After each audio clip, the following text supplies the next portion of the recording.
El, la principal obligación y responsabilidad de un gobierno, de un gobernante, es mantener la seguridad, primero, la integridad de la vida de los súbditos o de los gobernados, y en segundo lugar,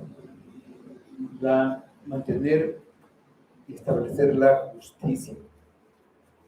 Cuando el gobernante toma el poder que tiene y lo pervierte para tener más poder o para conservar el poder que tiene, pues obviamente que no va a haber justicia.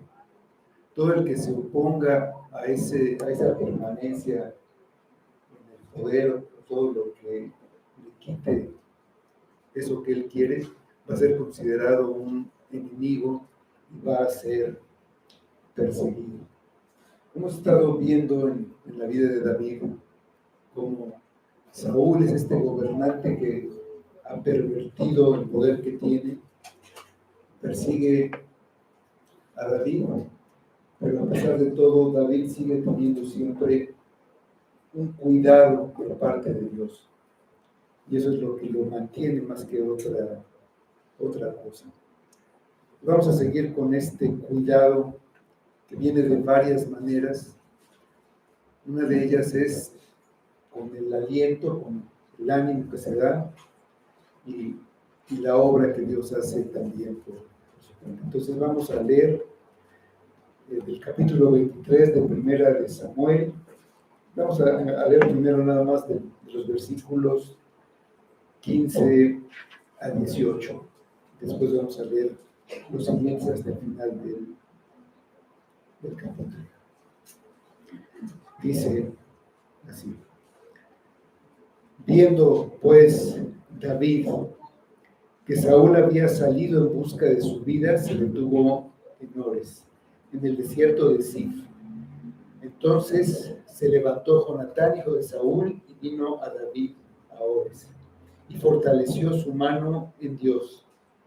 Y le dijo: no temas, pues no te hallará la mano de Saúl mi padre, y tú reinarás sobre Israel, y yo seré segundo después de ti. Y aún Saúl mi padre así lo sabe. Y ambos hicieron pacto delante de Jehová, y David se quedó en Ores, y Jonatán se volvió a su casa. Vamos a orar. Señor, te damos gracias por este tiempo de adoración y que venimos a estar delante de ti como tú lo estableces, como tú lo mandas, y te damos gracias por la palabra que nos has dejado, por la que nos podemos guiar, por la que podemos confiar y también aprender acerca de lo que tú quieres de tu pueblo, de lo que requieres de cada uno, y te pedimos que uses tu espíritu, que uses tu palabra para llevarnos a voltear hacia ti y esperar en ti solamente. Ayúdanos, Padre, obra en nosotros, trae salvación, trae fe, trae arrepentimiento y cuida a tu pueblo como siempre lo haces, Padre. Pedimos todo que sea para tu gloria, en nombre de Cristo. Amén. Todas las aflicciones para David eran el pan de cada día. Por la persecución del rey Saúl, él se había tenido que alejar de su familia, tenía que estar viviendo como un fugitivo, pasando penalidades, viviendo escondido en cuevas y con su vida en un peligro constante.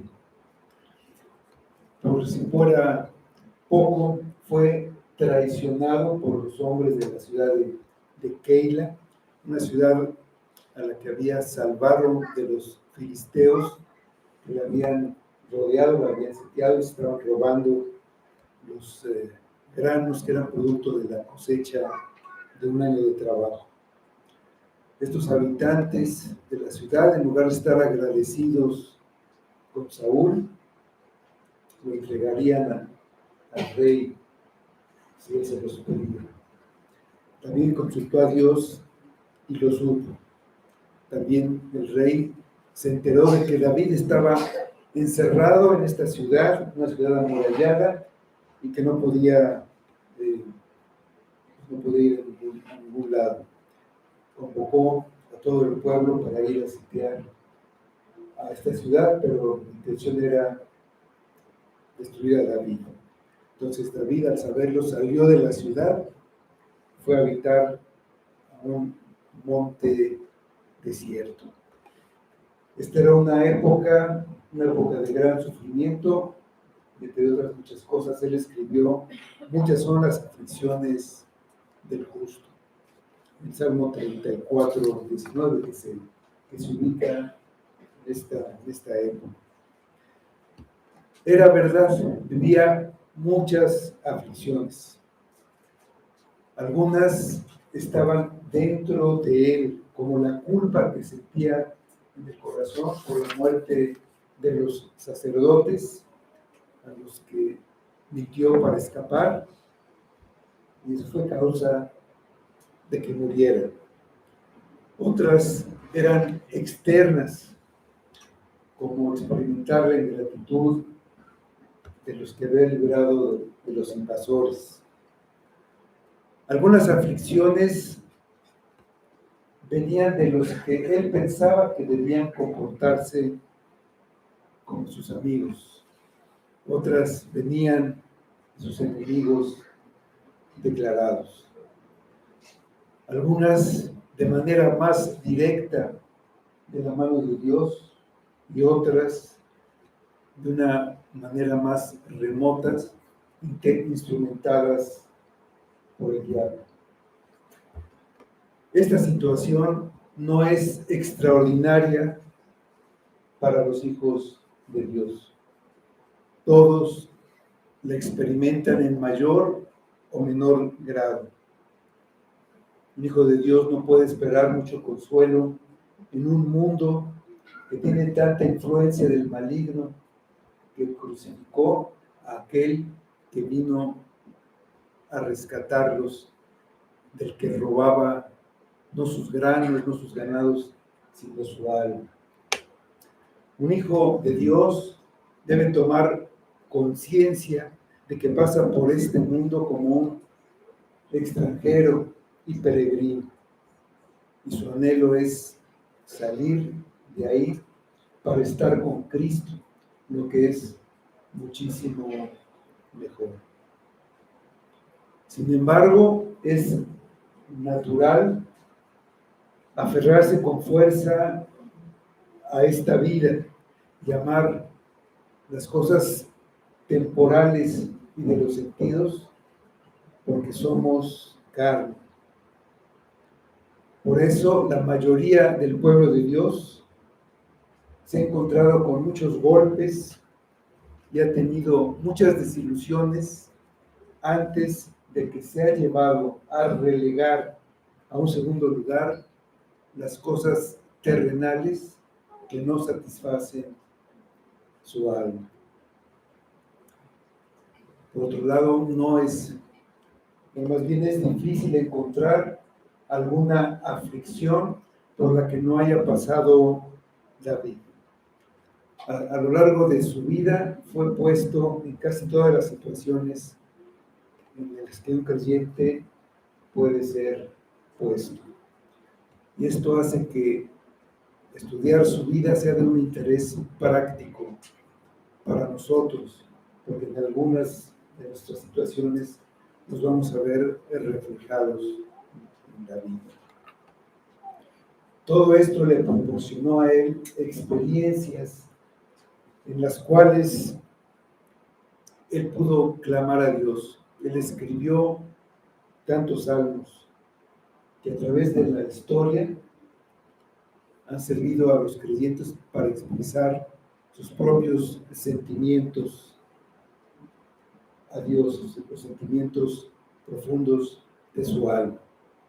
Pero la persecución contra David era constante y muy intensa. Después de que salió de la ciudad de Keila, dice el versículo 14, y David se quedó en el desierto, en lugares fuertes, y habitaba en un monte en el desierto de Sif, y lo buscaba Saúl todos los días, pero Dios no lo entregó en su mano. Saúl era un enemigo decidido, imparable en su búsqueda por David. Saúl estaba tan obsesionado con asesinar a David que no le prestaba atención al trabajo que Dios le había llamado a hacer como rey de Israel. Pero Dios no lo entregó en manos de Saúl. En todo momento fue librado por Dios. Dice el versículo que todos los días se ocupaba en buscarlo. Saúl podía estar totalmente decidido a atrapar a David, pero él no tenía control sobre las circunstancias, porque el que tiene ese control es Dios. El hombre puede intentar, pretender y obrar todo tipo de mal, pero aún Dios gobierna el universo. Este versículo del Salmo 34 que leímos, ya completo, dice así: muchas son las aflicciones del justo. Sí, son muchas las aflicciones del justo, pero de todas ellas le librará Jehová. Pues vimos, David está en este lugar desierto, necesita ánimo, entonces recibe palabras de ánimo. Dice ya el versículo 15 que leímos: viendo pues David que Saúl había salido en busca de su vida, se estuvo en Ores en el desierto de Sif. Entonces se levantó Jonatán, hijo de Saúl, y vino a David a Ores y fortaleció su mano en Dios. Sif era una ciudad que estaba al sur de Keila, esa ciudad donde se había refugiado, cercana relativamente al mar Muerto. En su alrededor había diferentes paisajes, por así decirlo. Había desierto, había monte, había bosque, pero desierto significa más que nada lo que fuera el desierto que tenemos, que hay arena y dunas, sino un lugar no habitado por humanos, había animales. Pero no era un lugar cómodo y fácil para habitar. Dios guió a David, lo protegió, y era una vida difícil.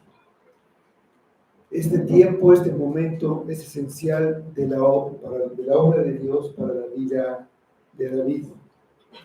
Él se convirtió en un hombre de Dios en el campo, trabajando como pastor de ovejas, pero se convirtió en un rey en el desierto, sobreponiéndose a la adversidad, aprendiendo a obedecer la guía de Dios, aprendiendo a depender de Dios, cualquiera que fuera la situación.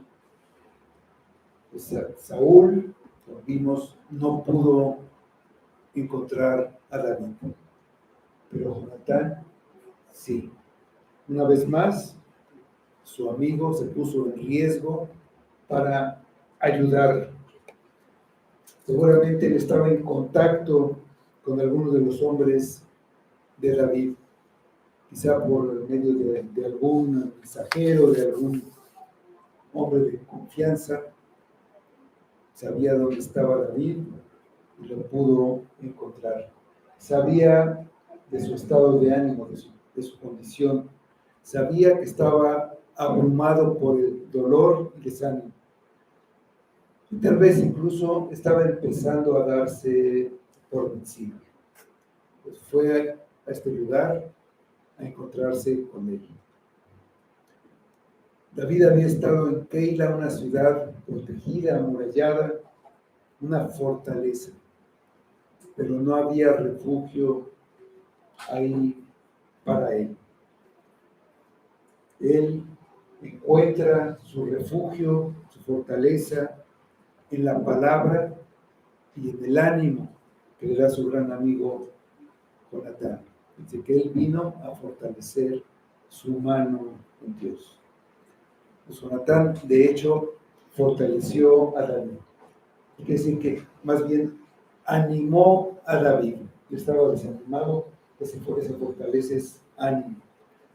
No solamente él buscó fortalecer a David, lo fortaleció porque iba equipado con lo que David necesitaba. Lo más importante, la palabra de Dios.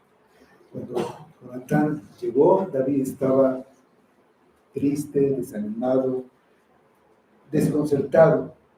Las cosas parecían empeorar cada vez en lugar de mejorar.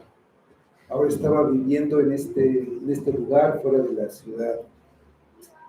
Pero Jonatán, por medio de sus palabras, dio vida y vigor a David.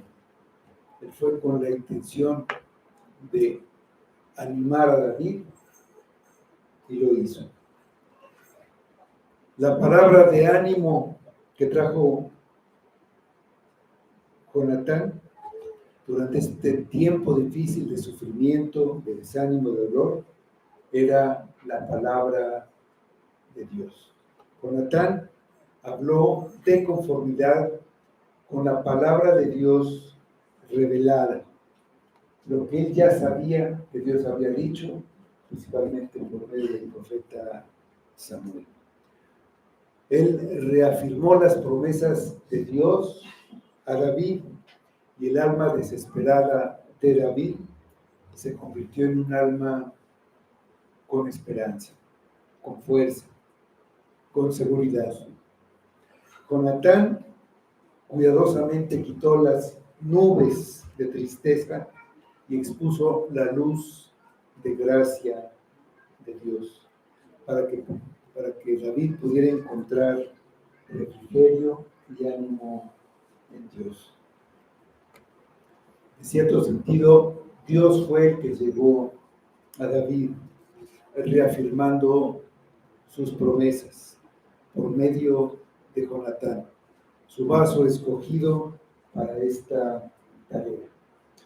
Jonatán vino a David no con el tú puedes, échale ganas de la psicología, no vino con las palabras vacías, frívolas, superficiales de la filosofía mundana. Vino con la segura e inmutable palabra de Dios.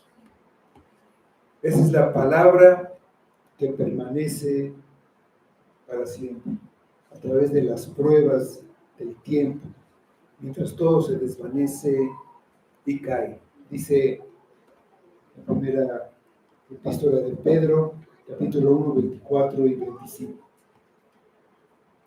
Porque toda carne es como hierba y toda la gloria del hombre como flor de la hierba.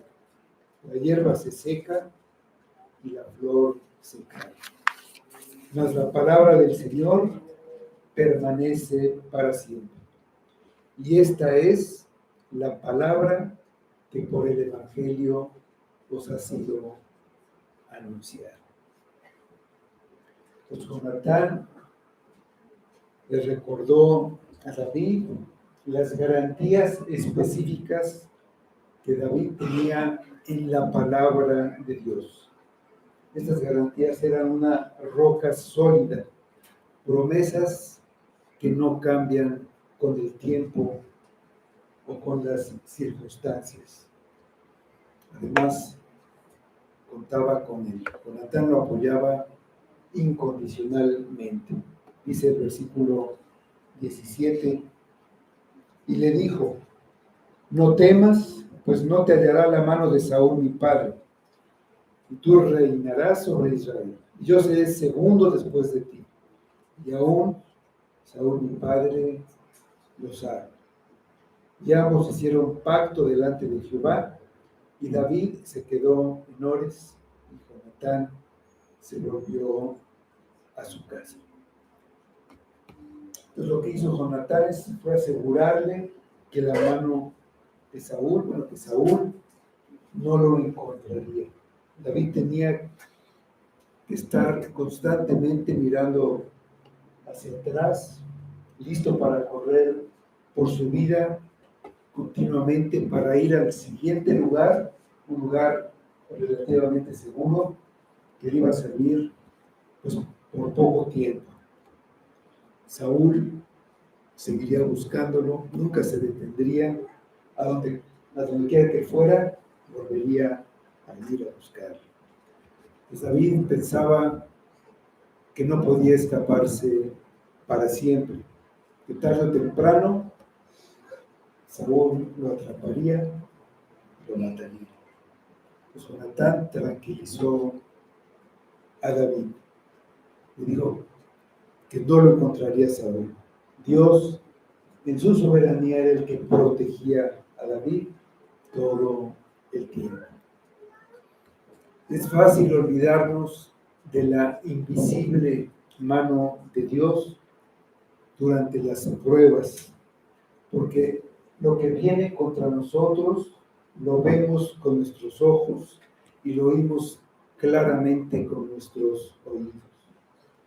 Lo que percibimos con nuestros sentidos físicos tiende a nublar nuestros sentidos espirituales, por lo que tenemos que estarnos recordando de ver todo el panorama completo, lo que vemos, pero también lo que no estamos viendo ni tomando en cuenta. Esto es exactamente lo que hace Jonatán. Recuerda a David que aunque Saúl lo intente todos los días, no puede frustrar el propósito que Dios tiene para David. Entonces tranquilizó a David a través de la promesa de Dios, que David sería rey de Israel. Dios lo había ungido para ese propósito por medio del profeta Samuel, y la prueba que ya había vivido es que él había sobrevivido a intentos de Saúl, con la lanza, por medio de los filisteos, con el ejército, había sobrevivido a través de muchos peligros y seguiría todo el camino hasta llegar al trono, porque ese era el decreto de Dios. Eso Dios lo había revelado. Saúl no podía dañar a David, y David reemplazaría a Saúl en el trono, aunque en ese momento parezca imposible. ¿Cómo será? Jonatán no lo sabe. Lo que sabía era que Dios podía hacerlo y lo iba a hacer. Iba a hacer todo lo que había declarado. Él no tenía el mapa completo para dárselo a David, pero sabía que David tenía que estar vivo y llegaría al trono según la ciertísima palabra de Dios. Entonces, por conclusión, Saúl no podría destruirlo. Le dijo también, cuando tú llegues al trono, yo estaré a tu lado. Jonatán no estaría vivo cuando David llegara a ser rey. Él murió en la misma batalla que el rey Saúl, su padre. De hecho, esta sería la última vez que ellos se vieran de este lado de la eternidad. Pero el ánimo que le da está en el hecho de que Jonatán, el hijo del rey y heredero natural del trono, respaldará y apoyará a David en su reinado. Él voluntaria y gozosamente acepta como mayor la autoridad de David, mayor que la de él mismo, mayor que la de su padre Saúl. El medio que utilizó Jonatán para tranquilizar a David fue primero la fidelidad de Dios y después su apoyo total a David. No te hallará el hermano de Saúl mi padre, y tú reinarás sobre Israel, y yo seré segundo después de ti, bajo tu autoridad. Serviré bajo de ti y junto a ti. Terminó diciendo, y aún Saúl, mi padre, así lo sabe. Y así era, en lo profundo de su conciencia, Saúl sabía que Dios ha determinado lo que sucederá y sabe, además, que Jonatán, su hijo, está de acuerdo con Dios y va a apoyar a David hasta el final. En esos momentos difíciles, lo que más necesitaba David era ser animado. Todavía le quedaba por delante un largo trecho de aflicciones, de tribulaciones. Entonces recibió las palabras que necesitaba oír para animarse, para fortalecerse. En el fondo, Jonatán lo animó y lo exhortó a no estar afanado. Tenemos en Filipenses 4, 6 y 7 esta cita que dice: por nada estéis afanosos, sino sean conocidas vuestras peticiones delante de Dios en toda oración y ruego con acción de gracias. Y la paz de Dios, que sobrepasa todo entendimiento, guardará vuestros corazones y vuestros pensamientos en Cristo Jesús. El ánimo es uno de los medios usados para edificar al pueblo de Dios. Todos lo necesitamos en algunos momentos. Todavía luchamos contra el mundo, contra la carne, contra el diablo. Y esta batalla puede ser, por momentos, muy pesada. A veces estamos fatigados, temerosos y desanimados. Perdemos el valor y a veces ya no tenemos la voluntad de continuar y necesitamos recibir ánimo de algún lado. Dios nos ha dado el uno al otro. Él nos ha dado una iglesia local. En parte, para proporcionarnos ese ánimo mutuo. Necesitamos una voz que esté fuera de nosotros mismos, una voz externa, hablando no las vagas, falsas promesas de hoy en día, no la psicología, sino la inmutable, sólida y verdadera palabra de Dios. Todos a veces necesitamos ser empujados hacia adelante. Todos necesitamos ese recordatorio de lo que significa el Evangelio para nosotros.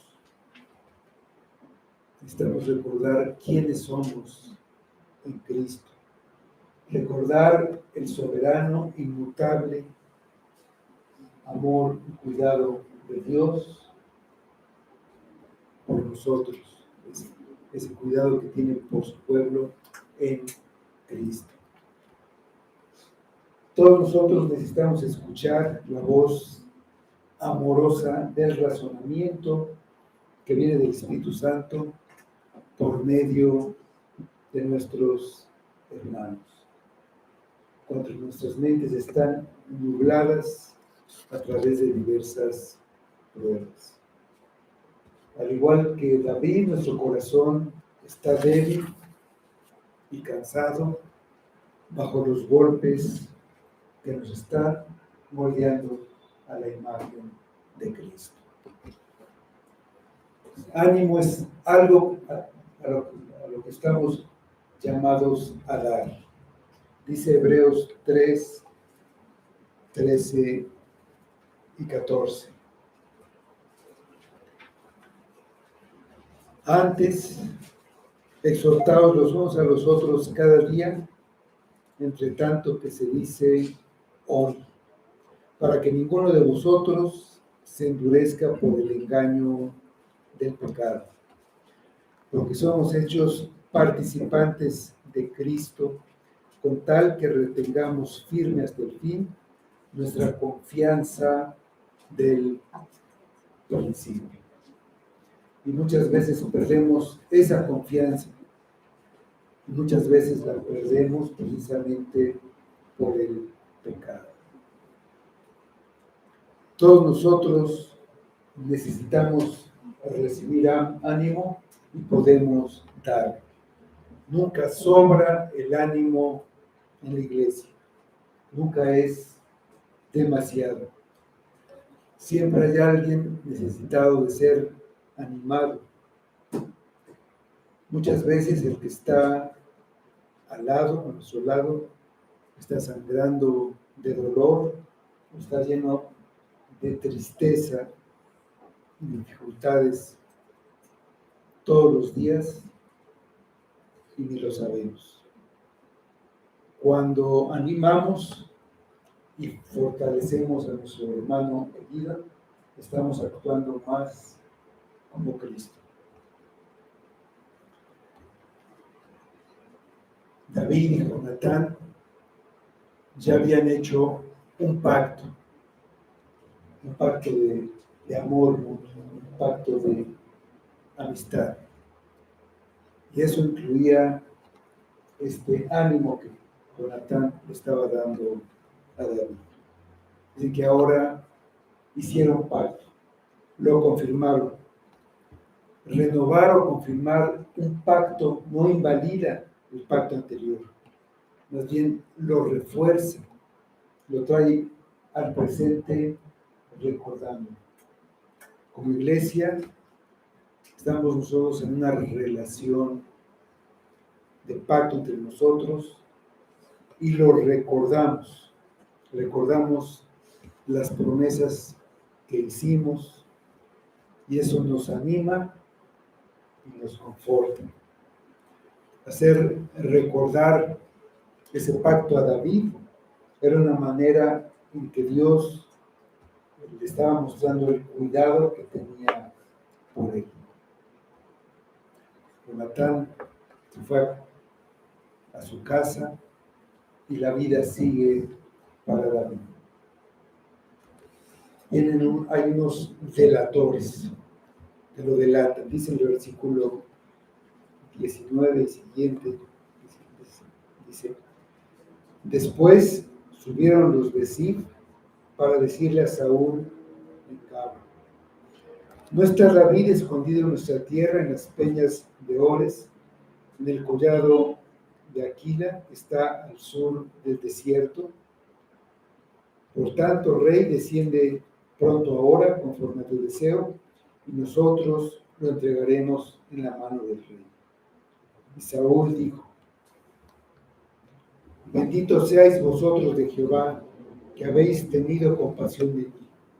Y pues ahora aseguraos más, conoced y ved el lugar de su escondite, y quien lo haya visto allí. Porque se me ha dicho que él es astuto en gran manera. Observad pues, informados de todos los escondrijos donde se oculta, y volved a mí con información segura, y yo iré con vosotros, y si él estuviera en la tierra, yo le buscaré entre todos los millares de Judá. Bueno, David estaba refugiado en este lugar desierto, como decíamos, no propiamente desierto, podía ser en parte bosque, en parte monte. Estaba cerca de una ciudad llamada Ziph, de la población más cercana a este lugar, por eso a este lugar se le conoce como el desierto de Ziph. Este territorio pertenecía a la tribu de Judá, que es la misma a la que pertenecía David. Entonces David, podemos decir que buscó refugio entre los suyos, entre los de su propia tribu, de ese enemigo que lo quería matar. Aunque Israel era una nación, tenían todavía vínculos más fuertes, más cercanos con los de su tribu. Su territorio estaba dividido entre esas 12 tribus cuando estaba en Judá. Pero aún entre sus más cercanos había quienes estaban dispuestos a entregar a David. Y lo mismo le sucedió a Cristo. Pues estos hombres de esta ciudad de Ziph fueron ante Saúl y le dijeron: nosotros lo entregaremos en mano del rey. El rey estaba tan cegado, tan desubicado, que les dijo a los traidores: benditos seáis vosotros de Jehová. Él veía la propuesta de los de Ziph como un acto de compasión hacia él. Él pensaba que David escapaba siempre por su astucia. No era la astucia de David lo que evitaba que Saúl lo atrapara. Era la bondad y la fidelidad de Dios. Saúl quería ir a la segura. Entonces los de Ziph, según este acuerdo al que llegaron, estarían espiando a David para ubicarlo de manera que David fuera con sus soldados y tuviera toda la información necesaria para atraparlo esta vez. En ese tiempo, David expresó sus sentimientos a Dios por medio de una oración. Esa oración la tenemos en el Salmo 54. Ahí en el título, lo que es el título del Salmo, dice: al músico principal, en Mejinot, mástil de David, cuando vinieron los cifeos y dijeron a Saúl: ¿no está David escondido en nuestra tierra? Pues en este salmo, en esta oración, David clama por ayuda, pero expresa su confianza en Dios. Él entiende que Dios es el que lo ayuda, el único que lo puede ayudar es el que de hecho lo ayuda, lo cuida. Entonces le pide que Dios sea el que se cargue de sus enemigos. Ahí David se olvida de sus sentimientos negativos, de su amargura, del temor, y termina alabando a Dios, porque Dios es el que lo libra de sus sentimientos, lo libra de su angustia. Entonces Dios otra vez, David recurre a la única fuente de protección y a la única fuente de consolación real que tiene. Dice el Salmo, empieza en los versículos 1 a 7, que es el Salmo completo, y dice: oh Dios, sálvame por tu nombre, y con tu poder defiéndeme. Oh Dios, oye mi oración, escucha las razones de mi boca. Porque extraños se han levantado contra mí, y hombres violentos buscan mi vida. No han puesto a Dios delante de sí. He aquí, Dios es el que me ayuda. El Señor está con los que sostienen mi vida. Él devolverá el mal a mis enemigos. Córtalos por tu verdad. Voluntariamente sacrificaré a ti. Alabaré tu nombre, oh Jehová, porque es bueno. Porque Él me ha librado de toda angustia. Mis ojos han visto la ruina de mis enemigos. Esta es la oración de David a Dios. Y esa oración es contestada. Dice el versículo 24. Estos hombres habían acordado vigilar a David, y ellos se levantaron y fueron así delante de Saúl. Pero David y su gente estaban en el desierto de Maón, en el Arabá, al sur del desierto. Y se fue Saúl con su gente a buscarlo, pero fue dado aviso a David, y descendió a la peña y se quedó en el desierto de Maón. Cuando Saúl oyó esto, siguió a David al desierto de Maón. Y Saúl iba por un lado del monte, y David con sus hombres por el otro lado del monte, y se daba prisa a David para escapar de Saúl. Mas Saúl y sus hombres habían encerrado a David y a su gente para capturarlos. Pues de acuerdo a este plan que tenían, es decir, regresaron a su ciudad, y David pues vio el movimiento de tropas, supo lo que había pasado, y se retiró con sus hombres a un lugar todavía más al sur, llamado Maón. Desde ahí él podía ver todo el territorio de esta zona llamada Arabá, pero bueno, le avisaron a Saúl que estaba ahí estos hombres de Ziph, y fue a buscarlo a este lugar con su ejército. Este lugar era una peña, un monte, un lugar donde había acantilados, así como arroyos muy profundos. Pues no se podían cruzar fácilmente, pero siguiendo todo el borde de este acantilado, llegaba el momento en que se podía cruzar al otro lado. Entonces, si David estaba del otro lado, si Saúl enviaba hombres en las dos direcciones, tarde o temprano encontrarían la manera de cruzar este acantilado y atrapar. Por eso dice que David se daba prisa, pues sabía que una especie de pinza estaba sobre él. A veces nos encontramos en una situación parecida. Viene alguna prueba difícil y dolorosa, clamamos a Dios, pero antes de que llegue la respuesta, parece que todo se complica más. Y eso es para que sea más evidente que su mano, la mano de Dios, es la que nos libró. El apuro de David era un apuro serio, porque Saúl y sus hombres prácticamente lo habían rodeado en esta peña, en este monte, y solo había un monte, bueno, más exactamente un acantilado escarpado que los separaba.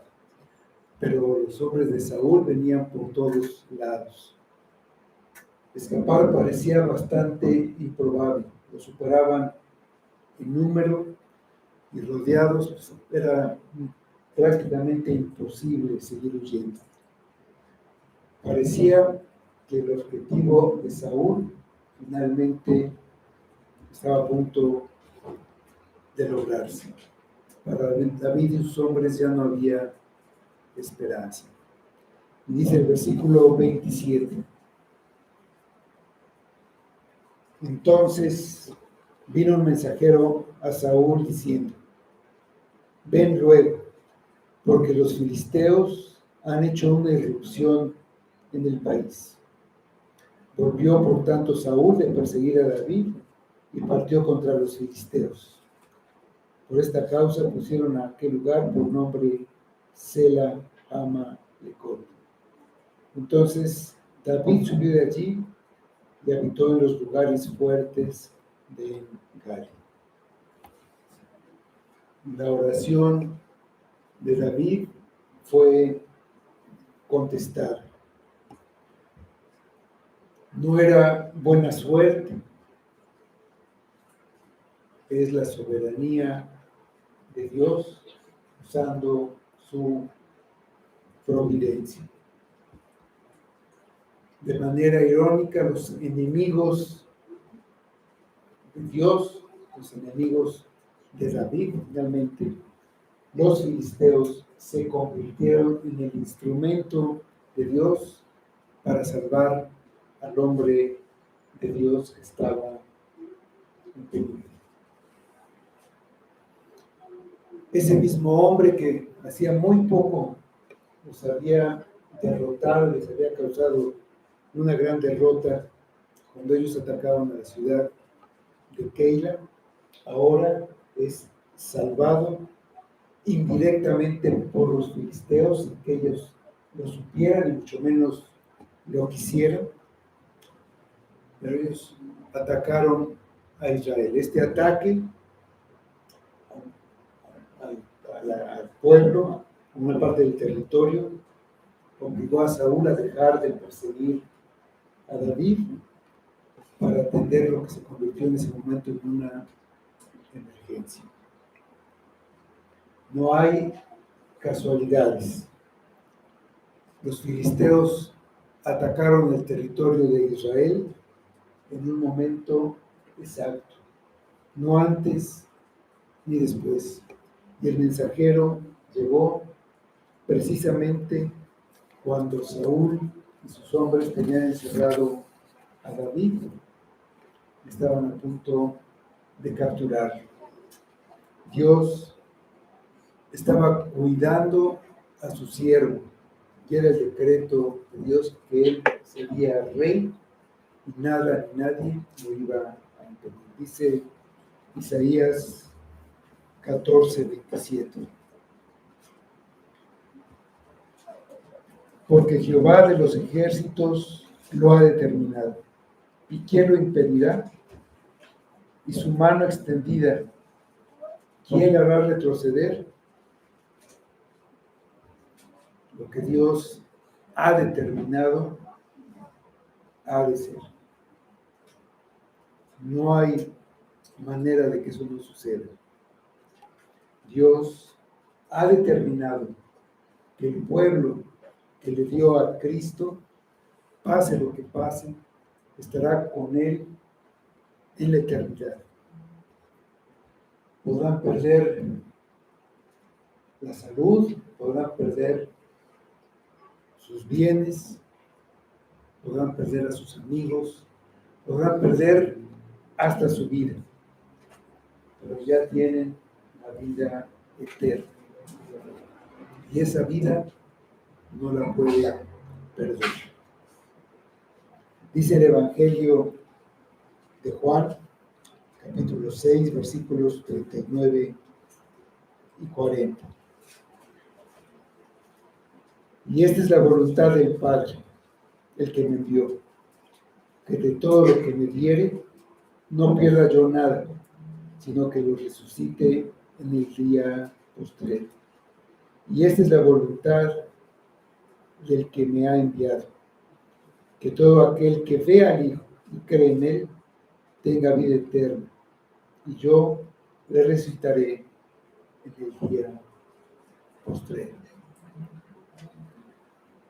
Estas palabras llegan para hacer ánimo a todos nosotros en este momento o cuando nos veamos perdidos. Estamos perdidos, ya no hay esperanza. Recordemos las promesas ciertas que tenemos de Dios y de su Hijo, que vino a fortalecernos en la palabra de Dios. Las pruebas para David no han terminado, pero no está solo. Cuenta con la misericordia de Dios, igual que todos nosotros. Cuenta con el cuidado de Dios, igual que todos nosotros. La misma providencia que actuó en la vida de David hasta que llegó al trono de Israel, es la misma providencia que nos guía en tiempos de sufrimiento, de necesidad, hasta el fin. Lo más importante es que esa providencia nos hará perseverar hasta el fin, hasta el regreso de nuestro Rey Jesucristo, aunque parezca que todo está perdido. Vamos.